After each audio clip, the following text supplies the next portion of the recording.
Welcome. Try not to touch anything. Impressive, isn't she? The relentless hunting shadow of the Knight of Naga Drums. The last thing many an Orokin lord ever saw. Voruna, she-wolf incarnadine. The heart of the pack, hunter of godprey. We remember her as a primal horror, the pitiless devourer, stalking burning cities of white and gold, slavering for godflesh. This was not always so.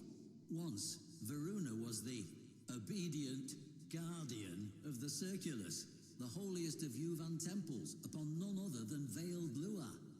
Like a loyal beast, Voruna would roam Lua with her 4 steel-maned wolves, the stealthy Dinar, invigorating Raksh, the stalwart Lycath, and the fierce Ulfron. But what they were sworn to guard was perverse, wrong.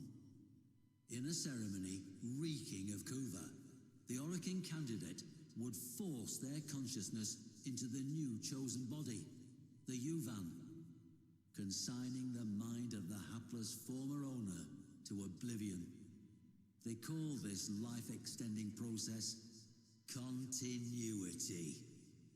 Executor Tuvul was one of the ruling 7 and head of the Yuvan clerisy, high-ranking officiators who enacted the hideous ritual, all of whom were now all dead, torn apart, all save for Tuvul, now a man pursued. He abandons his family to that night of horrors, his friends to the flames, and whips his slaves to ferry his decrepit, dying body to his personal ship.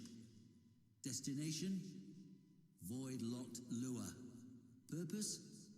To initiate one final ceremony, to trade one last body, one last life for his own, before the Empire burned.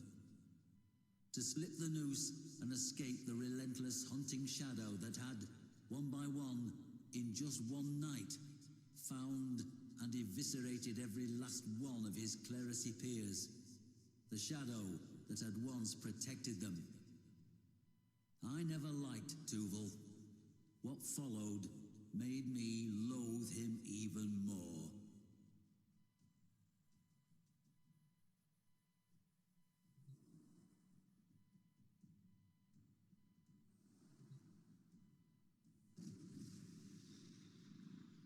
Here is Dinar, the Shadowed.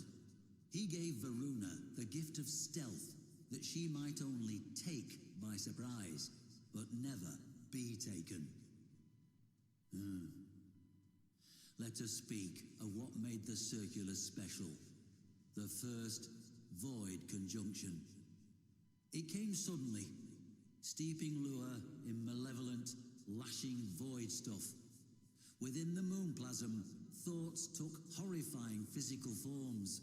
Images dredged up from childhood nightmares or adult neuroses were abruptly tangible and real. Madness overtook many. It was to this place, the Circulus, that Tuvul fled, through a void tormented by an extremely unusual conjunction. Thrashing eddies, violent currents, and the appearance of horrifying beasts never seen before or since. It was as if, some have noted, the fabric of the universe echoed the upheaval, tearing apart the fabric of the origin system. Coincidence? I have lived too long to believe so, but can provide no explanation greater than that.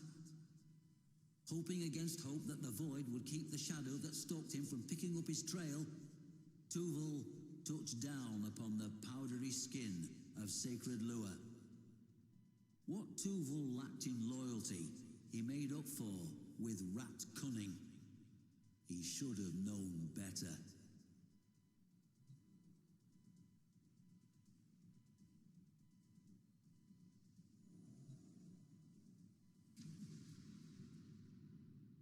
It is unclear precisely why Lua is a site of very special void conjunctions, but enacting continuity within the Circulus and Uvarium thereupon guaranteed a safe and strong transition, so long as certain rituals were correctly observed, a privilege reserved only for the Seven themselves. Imagine the scene as the innocent Yuvan would have witnessed it, the vivid insanity of it all. The appointed soprana, bridging the gap between worlds with her song. The Orokin executor, shrilling the ritual words. The bone-white void creeping in on all fronts. The Kuva, steaming scarlet in its glass bowl. And the imposing wolf giant, Voruna, pacing the perimeter. 4 loyal wolves at her side. This wolf you see here is Raksh, the defender, Varuna's own loyal guardian, as she protected her Orokin overlord from whatever madnesses the void conjunction would bring, of which there were many. And on that night, Tuval had no such guardian. Quite the opposite.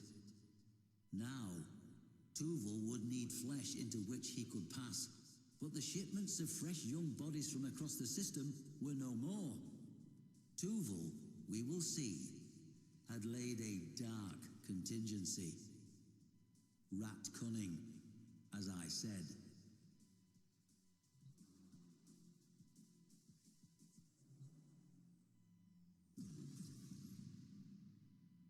The third of Varuna's wolves, Lycath, the stalwart brother, the provider, and soul of the pack. We know that Voruna and her wolves had served right after right.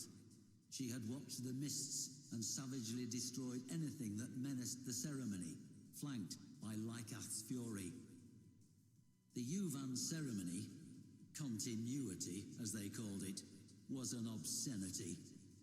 The Orokin elite, aged and foul, would slouch and leer as the Yuvan, young men and women, cultivated on Red Mars and worlds beyond for this dire purpose, were paraded before them. They would make their choice, conduct the ritual, and then, well, that young life would be gone. And when those eyes opened once more, it would be their murderer looking out from behind them. Is it any wonder Voruna, freed from the leash of loyalty, was so intent upon making a meal of the Yuvan clerisy? I think not. Let's get to dessert, shall we?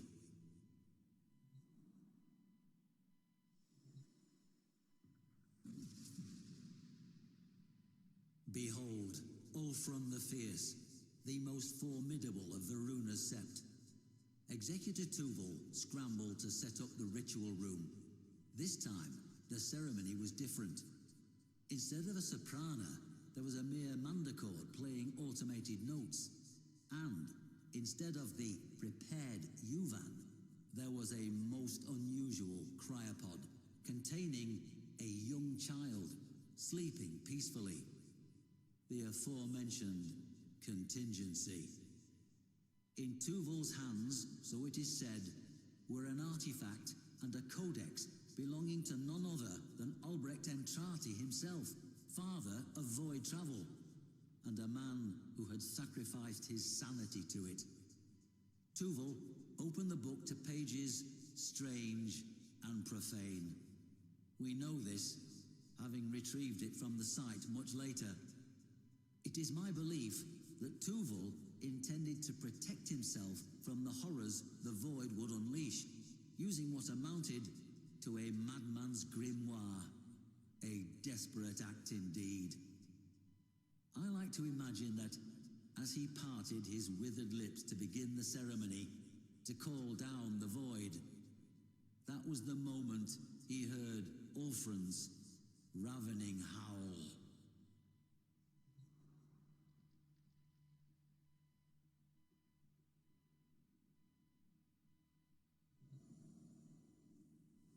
From void signatures, evidence at the site, and what recording technology survived that once-in-a-lifetime void conjunction, I infer the following.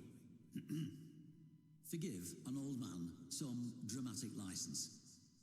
The kuva was poured, the lamps were lit, and the ritual of continuity began. As Tuval intoned the barbarous versicles of continuity, a horde the breadth of which had never before been seen at such a ceremony massed in the gathering void. Things with two heads or none, lopsided, broken-horned, perhaps drawing their being from Tuval himself, as if expressions of his vice. At this moment, I believe Voruna and her pack attacked, hoping to end the ceremony before it began. No such luck. The circle's site was later found to be treacherous with the remnants of slain abominations. Voruna and her wolves tore into the manifestations, rending with axe and fang, while Tuval droned on, panicked. The pack hacked and tore their way through the throng toward him. Why was Tuval not the first to fall? I cannot answer. Perhaps Albrecht's work had something to it, or perhaps those beasts simply understood that this wretched old man was the only thing keeping the door open for them. Tremors shook the surface of Lua, and a great cry rang out, like that of a mother crying for her children. Tuval sweated. The kuva trembled in its bowl. Voruna was relentless, demons falling to blade and fang. But it was not enough. The hordes of the void are without number, and this one, if hell has a hell, then those monsters knew it well. Gentle-eyed Raksh was the first to fall to scything blades. They killed Lycath next, then Dinar, and Ulfrun last of all. Voruna had howled many times before, in hunger, in anger, and in triumph. But now, for the first time, she howled in grief.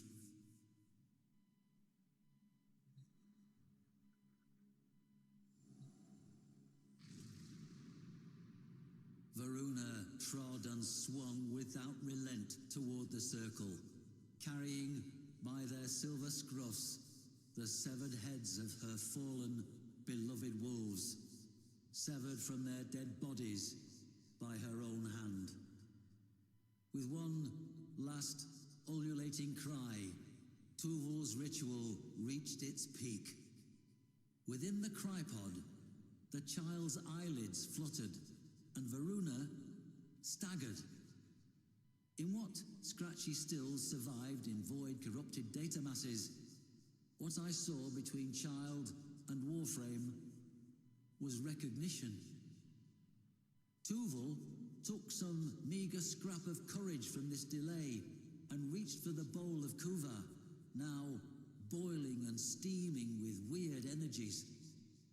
Voruna struck him aside and seized the energized kuva, not for herself, but for her wolves.